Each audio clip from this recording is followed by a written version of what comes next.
You are watching the Ravens Rundown. I am your host, Joey Petersen. We are brought to you by Prize Picks, and the Baltimore Ravens have been linked to a trade.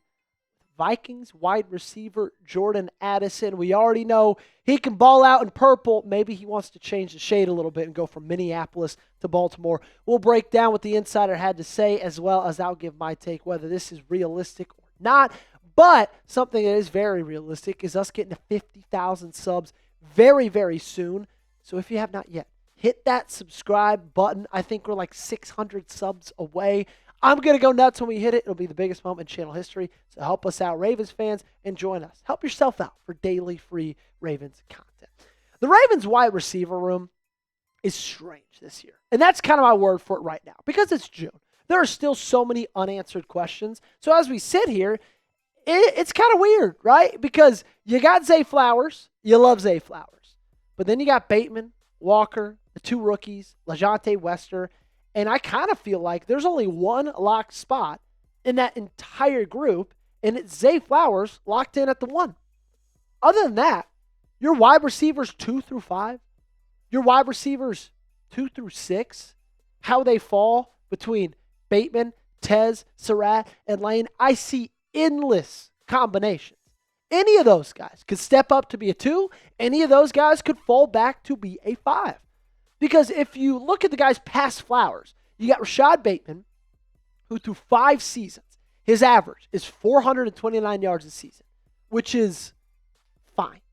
Last year, he was really bad. He had like negative EPA per target, okay? So he's got a hill to climb, come up from last year. Devontae Walker has 7 career receptions. And then Elijah Surratt, Jacoby Lane are rookies. Different kind of rookies. Surratt's played 52 games in college. And Jacoby Lane has these crazy, unbelievable traits, given his size, his jumping ability, that makes you think he could be a real asset in an NFL offense. The question then is, does Eric DeCosta feel like this group is enough?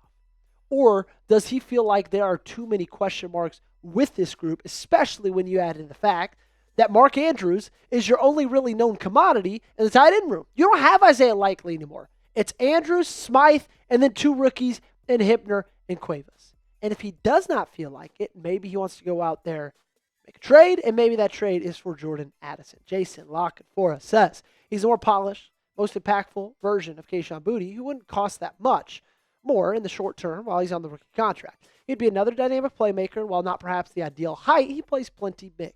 McCarthy's struggles have plenty to do with the scuttlebutt about Addison, stuck behind a superstar receiver in Justin Jefferson, and perhaps someone who hasn't always rubbed everyone the right way. He can make Bateman an easy trade target, and if the Vikings were looking for wide receiver cover in return, maybe Bateman could even be a part of the package. Bateman's experience playing his entire career with Lamar Jackson would equate somewhat to what Vikings coach Kevin O'Connell is hoping to do with Kyler Murray.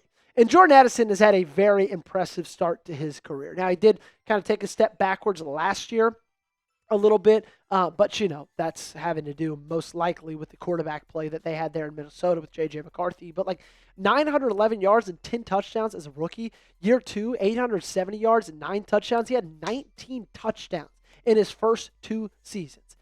And I kind of look at the way the Rams are operating. That's what I'm going to talk about when I talk about Ravens possibly making this move.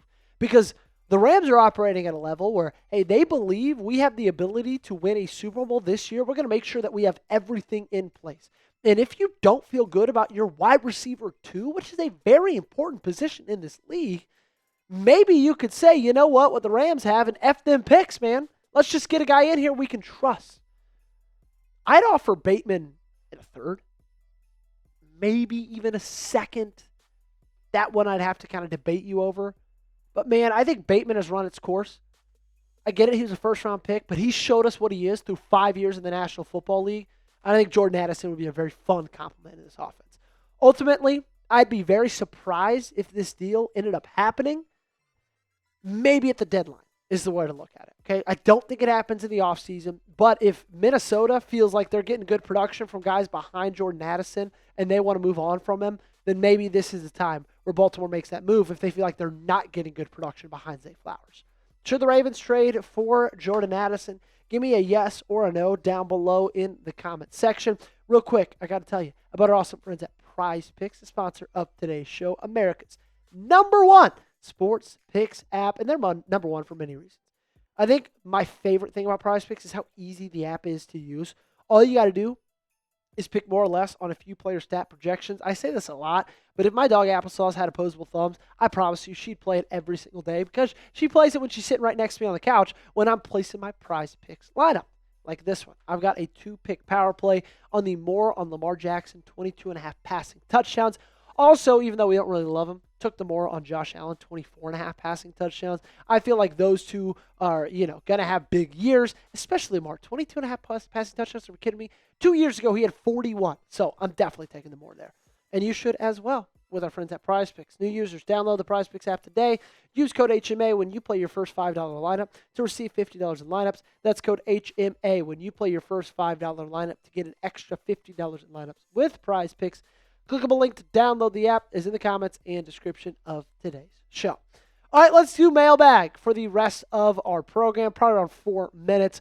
Coming in with a $2 super chat from Beerman05. He said, pay Zay $35 million or $37 to $38 million max. We did a full show about this on Thursday morning. We got a report that the Ravens most likely are going to come to a contract extension with Zay Flowers before the start of the season. I think that would be smart to do, and I do think he's going to get a lot of money. Okay, my projection was on $37.5 million, and that might sound crazy to you, but that keeps him at the rate behind Jason and Jamar Chase, which I think it'd be impossible for him to argue over being paid higher than them. But Drake London is really the culprit in all of this because he's the third highest paid wide receiver in football right now. And I don't think it's very hard for Zay and his Flowers and his agent to say, hey, I'm better than Drake, so pay me better than Drake. Okay? He's young.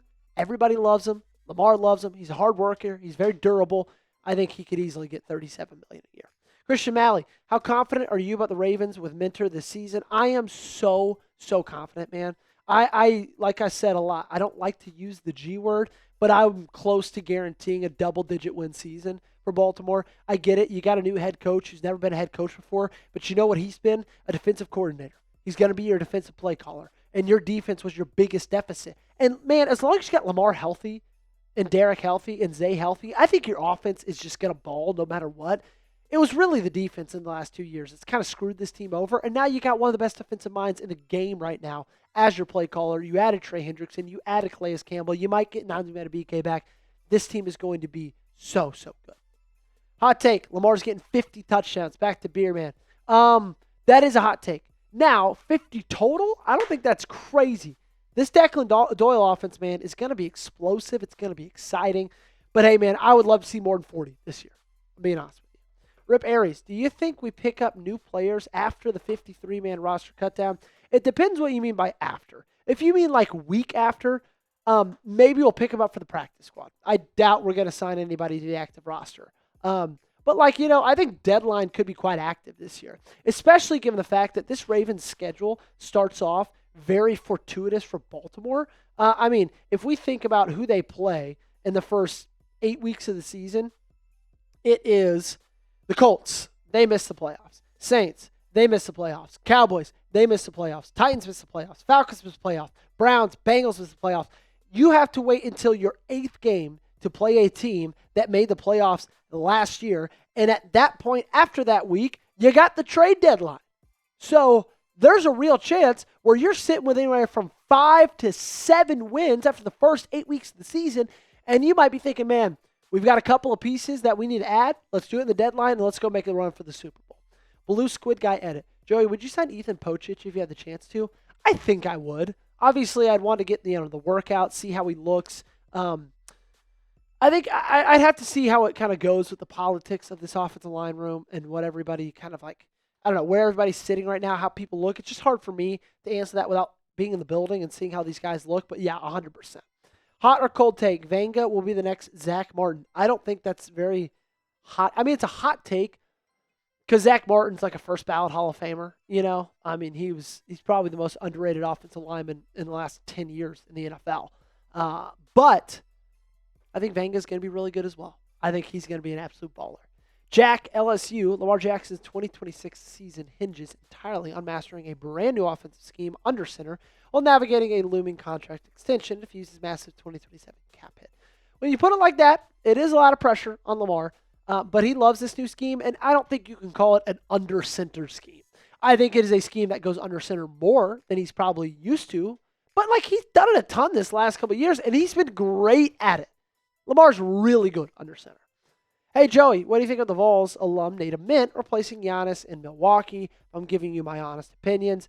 I don't think he's going to be very good in the National Football League, unfortunately. Okay, and I'm a Tennessee guy. NFL Top 100 is starting. Do you think Zay Flowers is in it? If so, what number? I do think Zay is in it. I think he's probably around the 80s, 70s. I mean, Cam Jordan made it. He was at 100. So I think Zay. Actually, honestly, the recording of this video, he might have already been announced. No, he has not yet. But I do think he will be in the top 100 for sure. We're going to get out of here. I can give you 100 reasons why you should subscribe, but we don't have the time to do it. So just make sure that you do it, okay? Lock yourself in for daily Ravens coverage. Appreciate you guys for spending some time with us on a weekend. We'll see you next time.